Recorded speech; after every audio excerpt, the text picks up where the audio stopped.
السلام علیکم. د امریکې د سیکریټ سرویس سربراه چې کومه زنانه وه کیمبل چیټل هغې نن استعفا ورکړه او د دې استعفا وجه څه وه؟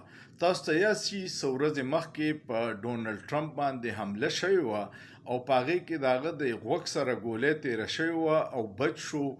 نو دې دپاره چې کم خلک ذمهوار وو د سیکریټ سرویس چې د حفاظت به یې کو، دغه ځای به یې کلیر کو، هغې کې د ناکامۍ په وجه هغې استعفا ورکړه.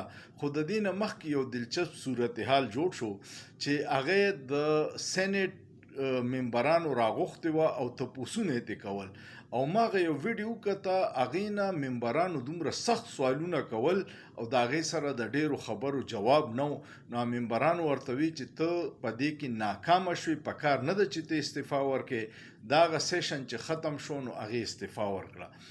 اصلي جمهوریتونه چې هغه د عوامو نمایندګانو ته ادارې جوابدهي او بیا هغه چانه چې غلطي شوي هغوی خپله غلطي ومني او استعفا ورکي، نو قومونه مخکې رواني.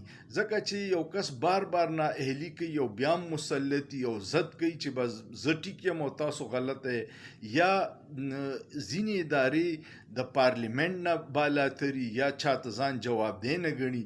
نو هغې ملکونو کې مشکلات سیوی تاسو ګورئ، ځای په ځای زموږ د خطه کې زموږ خپل ملک کې وګورئ چې کم ځای کې حقیقي جمهوریتونه دي هغه عوام خوشحاله دي او ادارې عوامو نمایندګانو ته جوابدeh دي چې بای تعالی موږ دومره فند درکو، ته د امریکې د صدر په حفاظت کې ولې ناکامه شوي؟ په دې حمله کې ده او تاسو ناکامه شوي. تاسو د دې خواوشاو بلډینګونو سرچنګ ولې نه وکړی؟ یو سړی د بلډینګ په چت ډیر ساعت ناست دی، تاسو ولې نه ولیدلی؟ دا ټول سوالونو کې چې سیکریټ سرویس ناکامه شو او عوامي نمایندګانو ته تپوسونه وکړه، نو د هغې نتیجه دا وه چې هغه نن استعفا ورکړه او اوس به بل څوک راشي.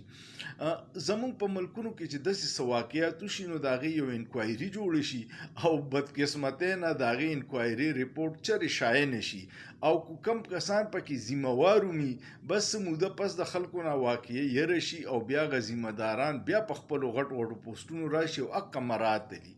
نو بس څه به وایو؟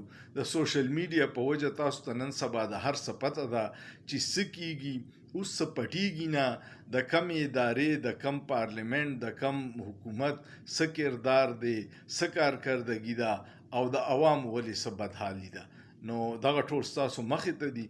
الله دې داسې وکړي چې زموږ د ادارې عوامو ته جوابدeh شي او د عوامو د فلاح او بهبود منصوبې جوړې کړي، د هغوی د مفاداتو سوچ وکړي چې موږ د دې عذاب نه وځو.